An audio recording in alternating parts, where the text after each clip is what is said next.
معزز و محترم سامعین کرام، عزیزان ملت، بزرگوں، دینی اسلامی بھائیوں، آج کا ہمارا عنوان ہے قانون شریعت کی اہمیت اور ضرورت۔ آپ نے دیکھا ہوگا بارش کا موسم ہے، جنگل ہرا بھرا ہو جاتا ہے۔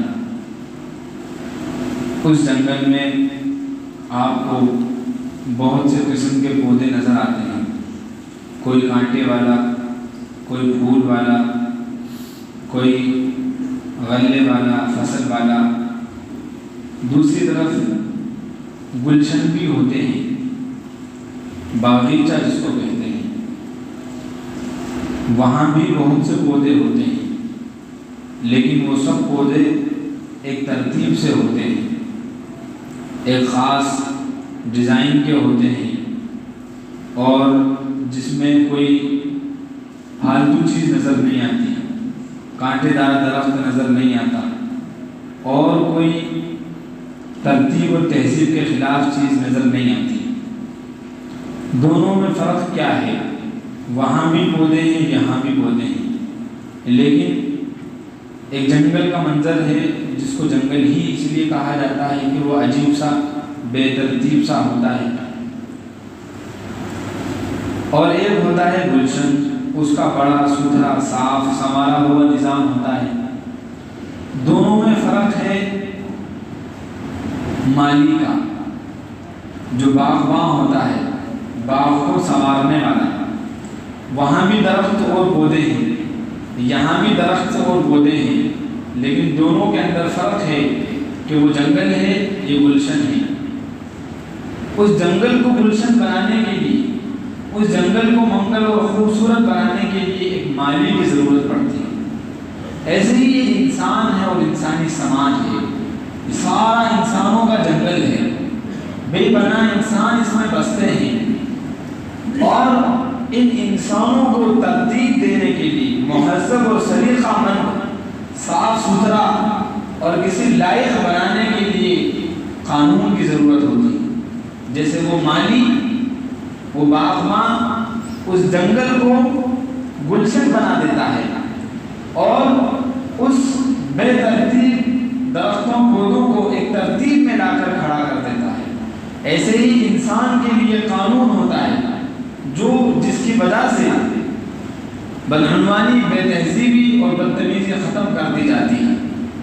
یہ ایک عام قانون ہوتا ہے، لیکن آپ غور کیجیے اور بات کو سمجھیے کہ قانون دو طرح کا ہوتا ہے۔ ایک ہوتا ہے وہ قانون جس کو انسان بناتا ہے، کوئی حکومت بناتی ہے، کوئی تنظیم بناتی ہے، کوئی آرگنائزیشن اس کو تیار کرتی ہے، کوئی اسٹیٹ بناتا ہے، الگ الگ اس کے درجے ہوتے ہیں، اور اس قانون میں کبھی بھی تبدیلی ہوتی رہتی ہے۔ 1951 کا ایکٹ الگ تھا، 55 میں کچھ اس کے اندر سنشودھن کیا جاتا ہے، پھر 75 میں کیا جاتا ہے۔ اسی طریقے سے الگ الگ ملکوں کے الگ الگ قانون ہوتے ہیں۔ بعض دفعہ تنظیموں کے اپنے اپنے قانون ہوتے ہیں، اور تنظیمیں بھی اپنے اپنے قانون کو بدلتی ہیں۔ یہ ہو گیا انسانی قانون۔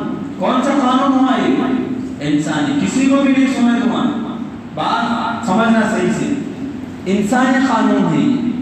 لیکن اس کے بالمقابل ایک قانون ہے جو خدائی قانون ہے، وہ عالمگیر قانون ہے، ساری دنیا کے انسانوں کے لیے ہے۔ ایک انسان جب قانون بناتا ہے تو 1 سال، 2 سال، 5 سال تک کا وہ سمجھ سکتا ہے کہ 5 سال تک یہ میرا قانون کام کر سکتا ہے۔ کچھ لوگ زیادہ غور و فکر کریں گے تو 10 سال تک کے لیے قانون بنائیں گے، لیکن 10 سال کے بعد جب اسباب بدلیں گے، لوگوں کی ذہنیت بدلے گی، تو اس میں ترمیم کرنا پڑے گی، امینڈمنٹ اس میں لانا پڑے گا، اس میں تبدیلی کرنا پڑے گی، کیونکہ وہ انسان کا بنایا ہوا ہے۔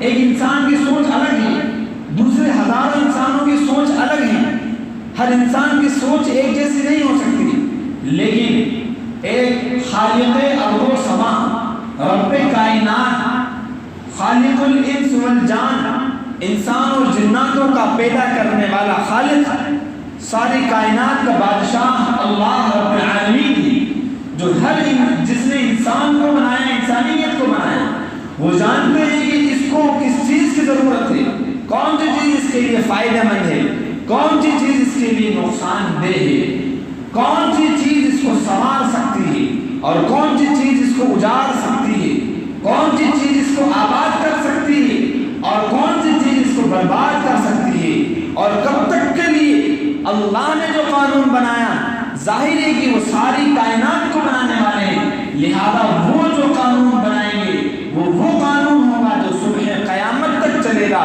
جس میں نہ تبدیلی کی ضرورت ہوگی، نہ امینڈمنٹ کی ضرورت ہوگی، نہ کسی سنشودھن کی ضرورت ہوگی، اس میں کسی ترمیم کی ضرورت نہیں ہوگی، اس لیے کہ وہ انسانوں کا بنایا ہوا قانون ہے ہی نہیں، اس میں انسانوں کی ذہنیت، انسانوں کا دماغ، انسانوں کی سوچ و فکر نہیں ہے، بلکہ اس سوچ کو، اس فکر کو، اس ذہنیت کو، ان تمام چیزوں کو بنانے والے نے وہ قانون بنایا ہے۔ اسی لیے اللہ تعالیٰ نے قرآن پاک کے اندر ارشاد فرمایا لا تبدیل لکلمات اللہ، اللہ کے جو کلمات ہیں، اس کے جو فرامین ہیں، جو قوانین ہیں، اس میں تبدیلی نہیں ہو سکتی۔